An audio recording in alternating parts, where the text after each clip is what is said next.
Hello everybody, it's Caine here. Today we're going to be talking about 5 tips I wish I knew before I started playing Marvel Snap. I wish I knew that. We're going to get right into who I am. I am Caine. I am a collection level 9600. I've been playing since January of 2024, so just earlier this year. I've hit infinite every season since March, so I think that's like 9 seasons now that I've hit infinite. Damn, son!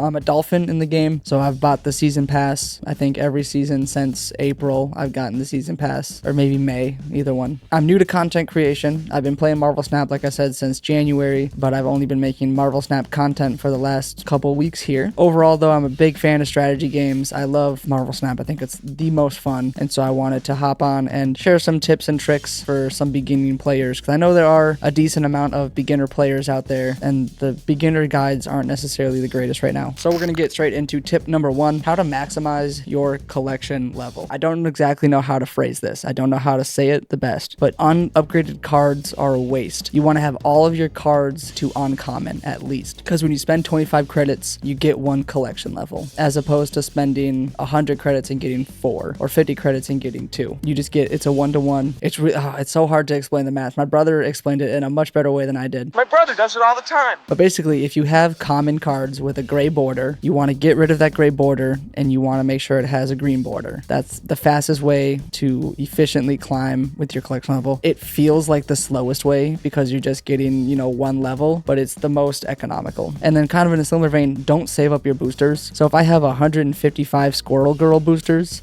or like if I have, 150, and I'm just waiting to get a couple more to upgrade her all the way to infinite, just like, oh, I'm saving up. Don't do that. Upgrade all your cards as much as you can, as soon as you can, basically. Especially if you want to upgrade that card. Is the second that you have the boosters available and you have the credits available and it's a card that you want upgraded, say you're sitting at like a legendary and you just got enough boosters to get it to ultra, upgrade it to ultra, because it's not gonna it gains them slower if you are already having a ton of boosters for them. So if I have a deck with 12 cards in it, and of those 12 cards, they all have like 11 of them have the same amount of boosters available and 1 of them has less boosters available, I'm gonna get the boosters for that 1 card, or so it has been explained to me. Take that with a grain of salt, but I'm 90% sure. And then lastly, to maximize your collection level, I would say just stay on top of your missions, get the daily missions done. There's like a bunch you get every day and you get a bunch of free credits for it, and if you play enough, you'll get boosters. And sure, it does take a while. I understand that. I'm not trying to say that it's not a slow climb by any means. I totally get that, but as long as you stay on the grind, maximize your collection level, there is a way to get up. All right, recommendation number 2, when to snap. It is quite literally the name of the game, is it not? Yes, it is. So there are some tips I like to keep in mind generally for when I snap. When I draw into a full combo, so I kind of think of it like it's poker, right? Where you gotta look at your hand and know statistically, because poker is about math. It's not just about luck, right? You have to be able to understand the likelihood that other cards are gonna get drawn. You have to be able to understand like the odds that you're gonna get the certain cards in the order that you need them. So you have to be able to analyze the game. And so if you do draw into a full combo and you have it and it's just laid out in front of you, if it's like, this is the winning line in my deck, you should snap right away. Even if it's turn 2 and you just drew your card and it's like, okay, I have these 4 cards and if I play them in this order, I win basically, I would recommend snapping, because what it does is it almost guarantees that you're going to get 2 cubes, because if your opponent sees that you have that combo after you snapped and they see that you're starting to build it, even if you don't get that combo off, if your opponent chooses to retreat, you still got those 2 cubes. And so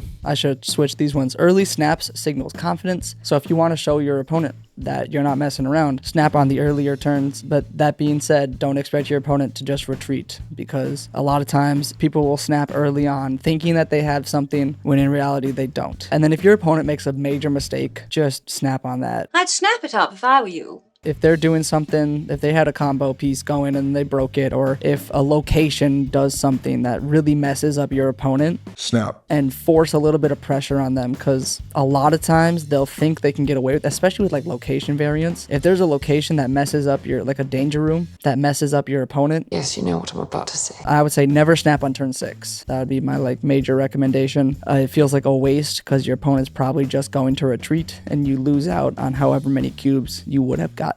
So don't snap on turn 6. And for advice number 3, how to recognize when to retreat. So how to recognize what deck you are up against. There's a lot of different archetypes in Marvel Snap, and if you'd like a breakdown of any particular archetype, go check my channel, or let me know in the comments down below what archetype you would like me to talk about next. But you need to be able to recognize what you're going up against. You need to be able to recognize, like I said, you need to be able to know what cards you have when you're pulling your combos together, but you also need to be able to recognize and understand what your opponents potentially could have. So I'm using Silver Surfer as a great example. That's a very easy one to recognize. You see a bunch of 3 caustic cards on the board, you think, okay, maybe they're going to boost all those 3 caustic cards up significantly. Or if you see a bunch of ongoing cards on the board, you think, okay, there is a spectrum play on the horizon, and that's going to boost all these up. So what you want to do is you want to recognize what's coming, what they're playing with, and the likelihood that they're going to get the cards that they need to get their combos off. And then you need to retreat if you don't have any counters for that. If you have, you got to consider what tech you have. So if you have things like Cosmo, do you have armor if you're going up against a destroy player, right? Like there's a bunch of different tech pieces that a lot of different decks will substitute in and out. And so sometimes it comes down to, am I lucky enough? Did I choose the right tech piece for this opponent? If you have no counter, if you have no direct counter, or if you have no soft counter, consider a retreat. And if your opponent snaps on turn 6, I would say retreat then as well. And then lastly, if you don't have anything on turn 4, like I've literally have gotten to my turn 4 and I haven't played a card yet because of the deck I'm running, just like I got super unlucky with the play lines, I'll retreat on turn 4 and just take my 1 cube and leave, and that's okay. It's totally okay to take your 1 cube and go, oh shoot. Now that being said, especially if they snap like on a turn 4 and being like, all right, I got nothing here. But that being said, you lose 1 cube on turn 4, but you also lose 1 cube on turn 6.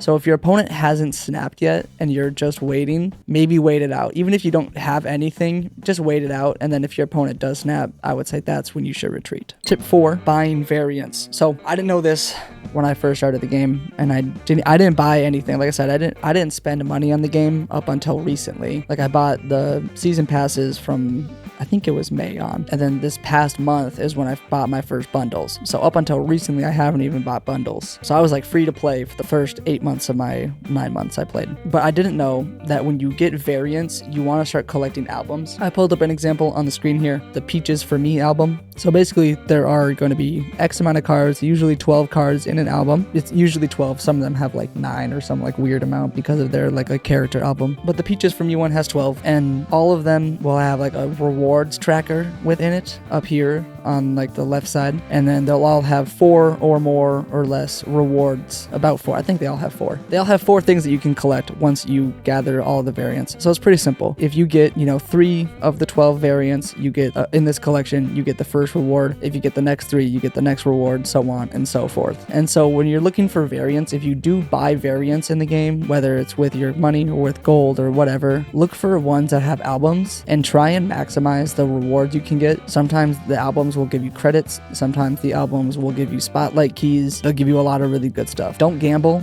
It's like any other job. You don't gamble. You grind it out.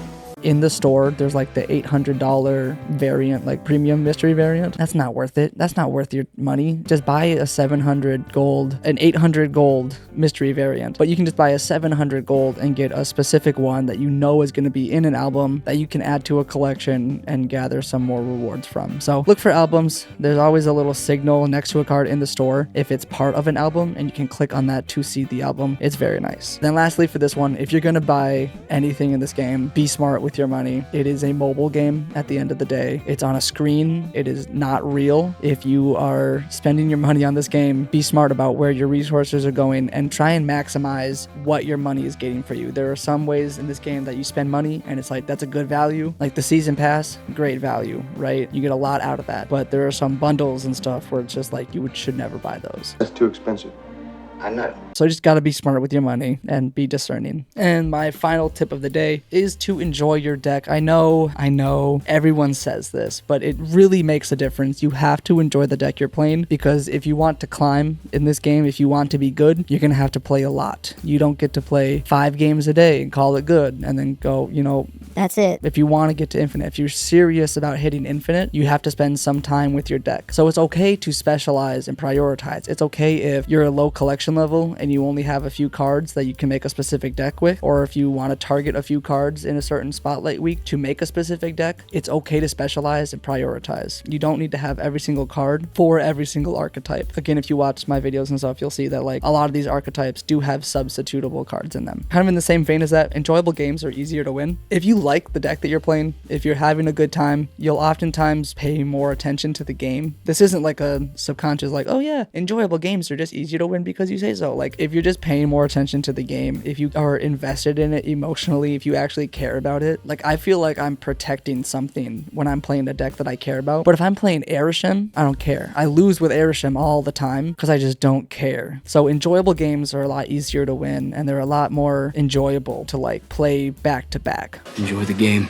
Right. So if you're playing a really good deck that you just don't like to play, like I don't like to play Arishem, sure I can get a few wins, but after a while, it's stacking it back to back is just detrimental to my overall collection. So enjoy your deck, and then obviously more practice equals better playing. The more you do play, the more that you'll understand how to identify and attack and all these other things we talked about. So in summation, know what to buy, whether that is boosters, whether that is a special pack in the store that gives you good value for credits. Maybe there's a series 4 or 5 card that comes up in the shop in like a special bundle for, you know, $50 or whatever, and you just got a birthday present, and maybe you're like, shoot, grandma gave me $50 for my birthday, maybe I'm getting Gambit or whatever the card is, you know what I'm saying, like whatever it is. Wow, thanks, Grandma. Know when to snap. Like I said, we went over that, but in general, know when you have your combos and know when your opponent isn't going to be able to counter what you have. Yeah, develop a game sense. So in a very similar vein as that, you need to be able to identify and react to what the game is going to throw at you, whether that's reacting to your opponent's archetype, whatever they're playing, whether that's reacting to, you know, unlucky draws that you get, location variance, whatever it is. You got to just develop that game sense. And that kind of comes from committing to enjoying the game and committing to playing a deck that you know that you'll have a good time with over the course of however long you're playing Marvel Snap. And obviously you can play more than one deck. You don't have to just do the one, but it does help to kind of specialize and pick a deck that you feel like you can do good stuff with. That is all I got for you guys. Thank you so much for watching. Make sure to like, comment, subscribe, all that fun stuff. Peace and love. Bye-bye.